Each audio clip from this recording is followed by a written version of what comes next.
But do you think that they learn to rely on God, to trust God? Yeah? Yeah, sometimes, but sometimes they still complain.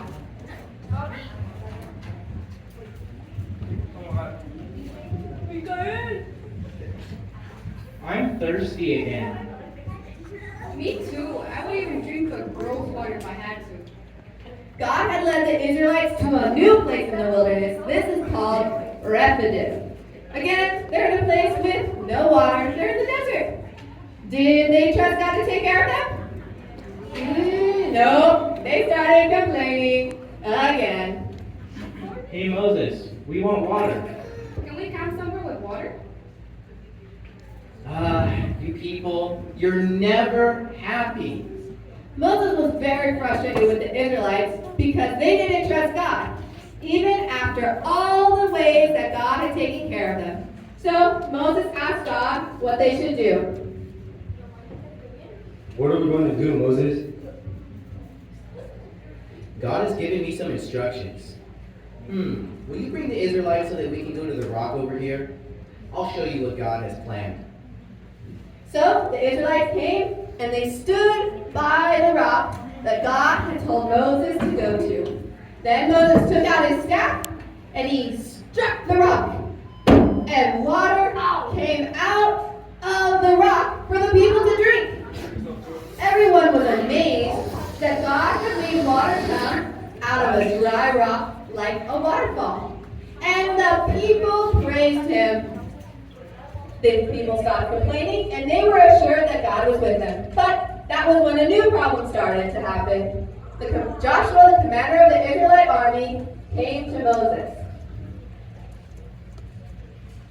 Moses, we have a problem heading our way. What is it now? Are the people complaining again? Have they run out of clean socks or something like that? No, nothing like that. I have news for my spies. The Amalekites are coming with an army. Oh, that is a problem. Yes, what should we do? I want you to go and choose some men, strong men, to fight the Amalekites. And I will stand here at the mountain with God at my staff. Okay, I will find some volunteers for the army. Who do you want with you on the mountain? I'll take Aaron and her. Aaron and who? Her. You know, her. You mean Miriam, your sister?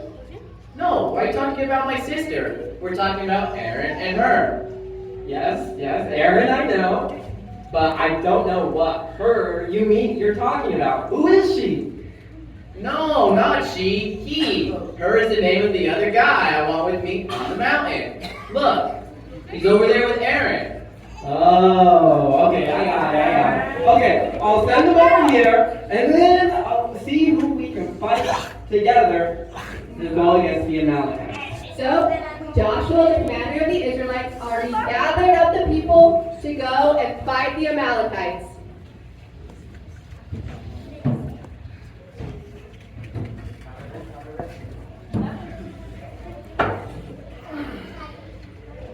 They put on all their swords and they got their armor and they were ready. Moses was on the mountain waiting to see the fight.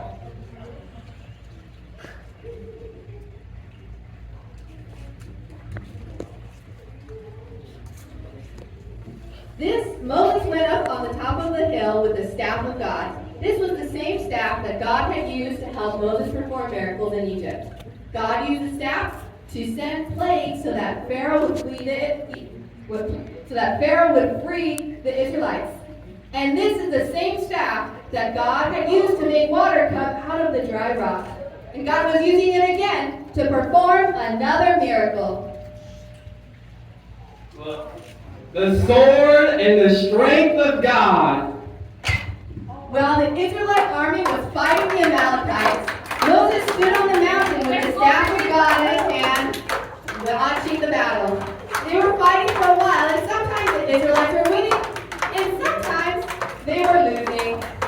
Soon, he started to notice a pattern.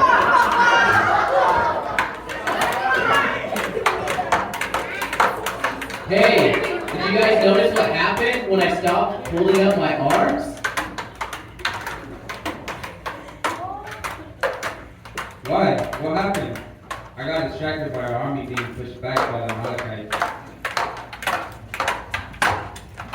Wait, weren't they winning while you were holding up your staff? Exactly. Look, when I hold it up.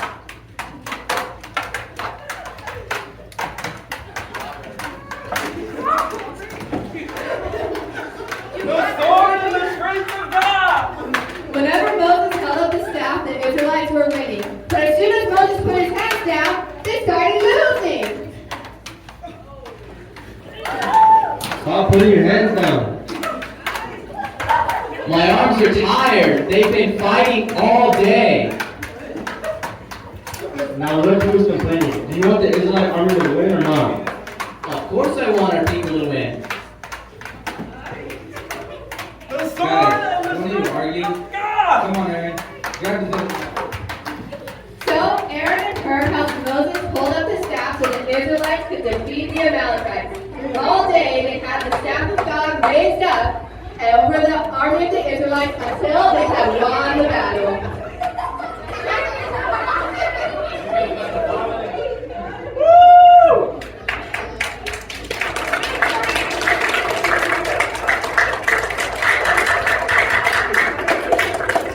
That was scary.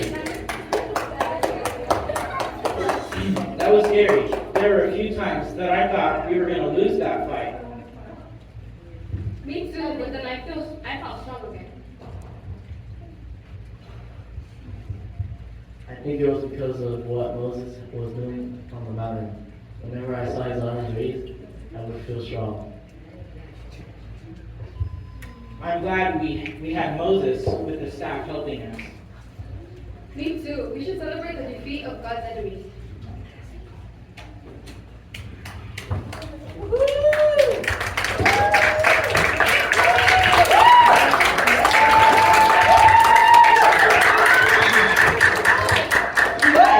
Do you think, was it the staff that caused the army to win? Yeah. Not exactly. It was the strength of God. That's right.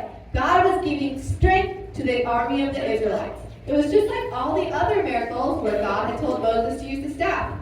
Moses didn't have the strength to hit a rock and split it open and make water come out. That's not something Moses could do. But do you know who does have that power? God, that's right. And he gave strength to Moses and to the army, and he will give strength to you and to me too. Aren't you guys happy about that? Yeah. All right. So do you guys remember? God is strong, stronger than my enemies. That's right. Where the Amalekites, they had a huge army. They were coming to defeat the Israelites. But did God give them strength? Yes, that's right. When they put their trust in God, God was giving them strength. So I want you guys to remember that. All right. So we